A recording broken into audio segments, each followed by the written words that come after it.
in my mind, I was like, I was like, where did that, who said that?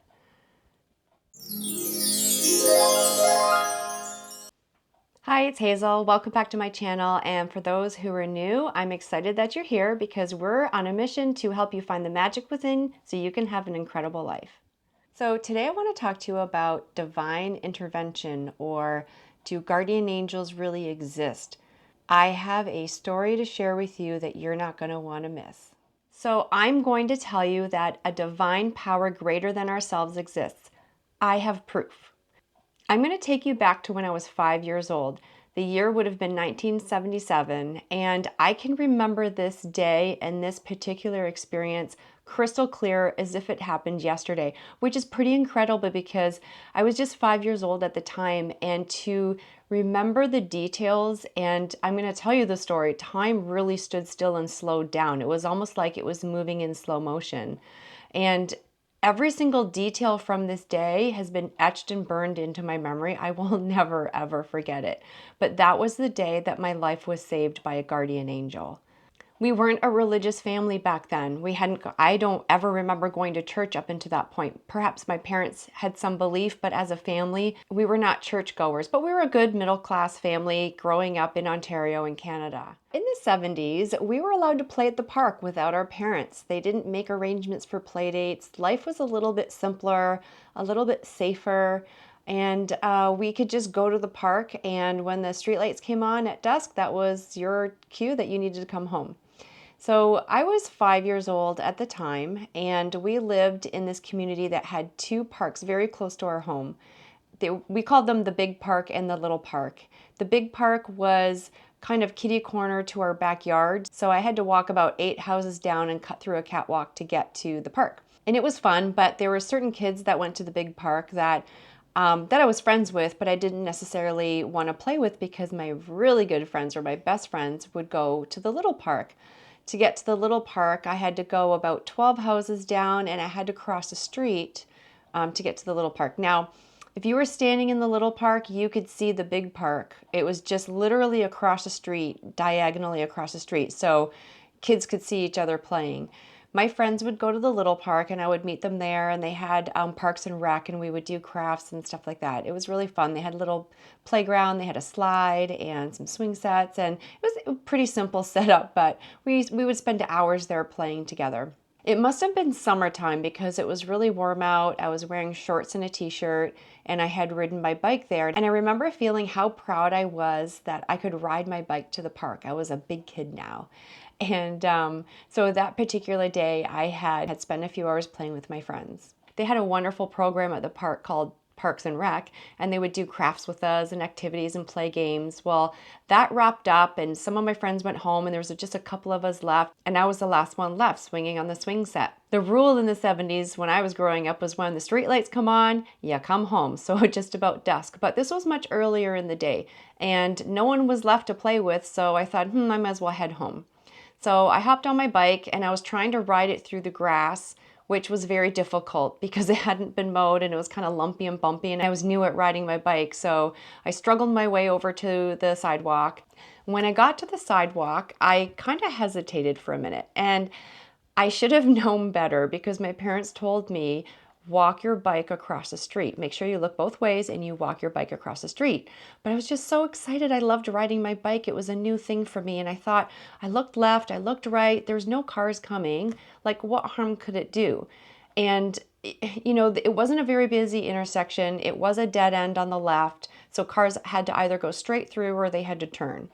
So I thought, okay, well, there's no cars coming. What harm can it do? So I started to ride my bike across the street, and I noticed that my shoelace had come undone. And it scared me because if my lace got caught in the chain, that could cause me to crash. So I stopped pedaling and applied the brakes, and I was in the middle of the intersection. And there's still no cars in sight. There's nobody around. And I thought, okay, I'll just tie my lace really quickly. And as I leaned over to grab my shoelace, this loud male voice said, "You have to keep going." And in my mind, I was like, who said that? It didn't necessarily scare me, but I couldn't understand where the voice was coming from because there was nobody around me.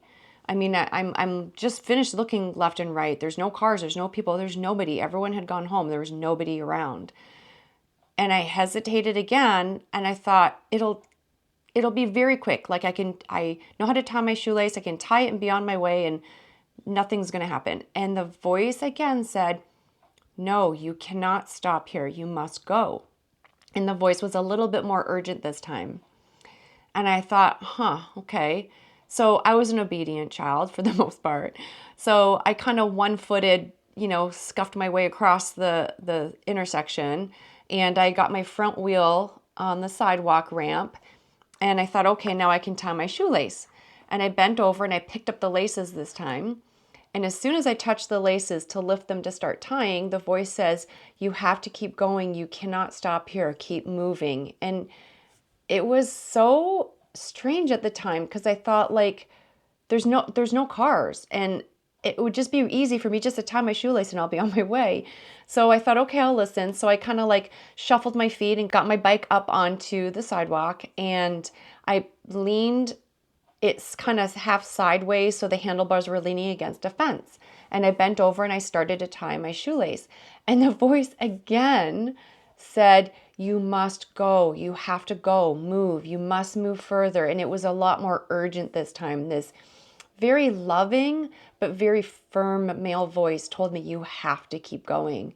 So I was at a corner. I was against the fence that was perpendicular to the sidewalk where I would take home. So I thought, okay, I'll go around the sidewalk.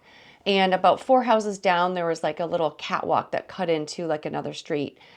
And I was encouraged, not with words, but I was encouraged, like I knew that I had to go to the crosswalk, and not just go to the crosswalk 4 houses down.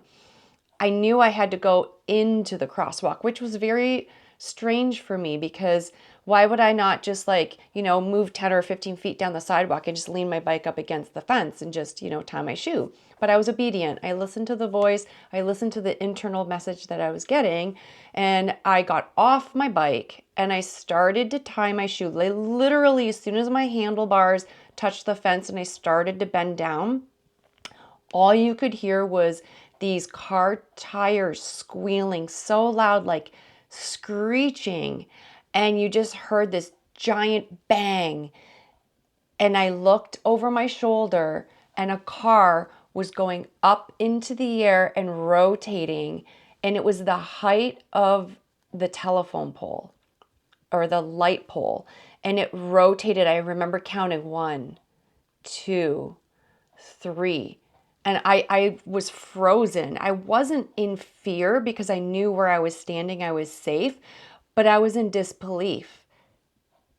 And then the car landed and crashed, and glass went everywhere. It rolled, it hit the fence on the other side of where I was standing. And you could see glass. It was like brown beer bottles. You could clearly smell it. And then gasoline was leaking, and pools of just liquid and smashed in. And I could see 2 men inside, fairly young men inside. My initial thought was, I have to run and go help them. Like I really wanted to run and be like, "Oh my gosh, are you okay?" Like I wanted to pull them to safety. But this person who was protecting me, this voice was like urging me to go home. Like, "You need to get on your bike and go home." And I wasn't scared because I felt very protected. So I quickly tied my shoelace. And at that time, another car had come and kind of had swerved. It had come around the corner and swerved and went up on the sidewalk to avoid hitting this car.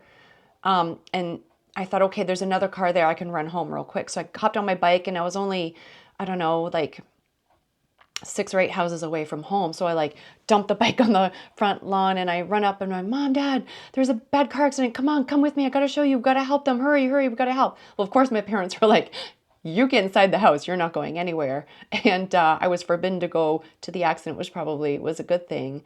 But yeah, so they went out and, helped the neighbors, and I'm not really sure what happened with the car accident. But yeah, I was in the house from that moment on, but I didn't think much of it at the time. And I think I told my parents later, like, "Oh, I saw the car flipping in the air, and they were like, well, where were you? And I was like, well, I was stopped on the side. I was trying to tie my shoelace, but this voice kept telling me to move. So they kind of dismissed it. They didn't think anything of it. But I remember every single moment of that day. And I'm telling you, that voice, I truly believe, was my guardian angel. It could have been God's voice, divine intervention. It wasn't my internal voice, it was a male voice. So for me, that's confirmation that we do have guardian angels that walk amongst us. And if you listen to their messages and you're obedient, they can really truly help you. For instance, this one literally saved my life.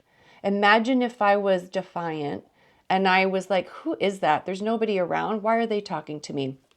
And I just left my front wheel on the sidewalk ramp, and I was disobedient, and I grabbed my shoelaces and tied it. A 5-year-old kid, okay, tie your shoelaces fast. That's probably extending my abilities at that time. That car hit that ramp of that sidewalk where I was when I initially stopped and where I leaned my handlebars against the fence. That's where the car launched. It went up on that sidewalk and catapulted like Dukes of Hazzard style into the air. I would have been killed. There's no question in my mind. I would have been dead at 5 years old. So I am very grateful for that I have a guardian angel. That was probably one of the most profound and best gifts from my guardian angel that I've received in this lifetime. There have been others that I will share stories with you later, but I wanted to share that one with you today. And I want to assure you that there is a higher power with us. You may not believe that, and you can be in denial your whole life, but there is someone watching over you. We all talk about, having a gut feeling, and, people talk about listening to your intuition, but really, what does that mean? And I often question that. I have a really, really good friend who talks about, oh, I asked God this, and oh, he said that, and she has conversations with God. And for me, I found that really hard to understand, because I'm like, okay, I'm going to try this. I'm going to say a prayer. I'm going to talk to God, and I'm going to ask him questions. And it's like silence. You could hear the birds chirping. It's crickets. So I thought, am I missing something? Why can't I hear him? And I'm here to tell you that some lessons that I've learned along the way is that we get our messages in different ways. So one thing that I've discovered is that even though I'm asking, the greater universe or divine source, my God, that's who I believe in, for certain things, there's a couple things you have to remember. Number one, you're not going to get everything you ask for, okay? So think of it like this. If you have this little child and they ask for everything, do they get everything they want? No, you're going to say, no, you can't have that. And why do you say no? Because maybe they want it, but they don't necessarily need it. So the same way goes for things you ask for in life. You may want something, but your God and your higher power might know what you actually need, and they're giving you what you need instead. It doesn't mean that you won't eventually get what you want. If you're meant to have it, it will come to you. And I really, truly believe that. One way to understand and to, tune into your intuition is we all have an inner dialogue. Sometimes we have an inner critic and we need to shut that voice down real fast. But we all have an inner dialogue. And if you stop and think about the words that are being used in your inner dialogue, that can really have a profound message to you. So think of it this way. If you hear your inner voice saying something like, oh, I should take the garbage out before, I do the dishes, or, oh, I should call that friend, it's been a couple months I haven't talked to her, or, I should put in an extra hour and study for this exam. The I should, or I think, or the I want, or the I must. The word begins with I. That's more than likely your inner voice, so your own intuition. Now, what if you pay attention to your inner dialogue and you hear the words like you should, or you might want to, or you can? You is using third-party language, like someone is saying to you, hey, you should probably take the garbage out, or you should really call that person, or you should stop and think about this before you make any hasty decisions.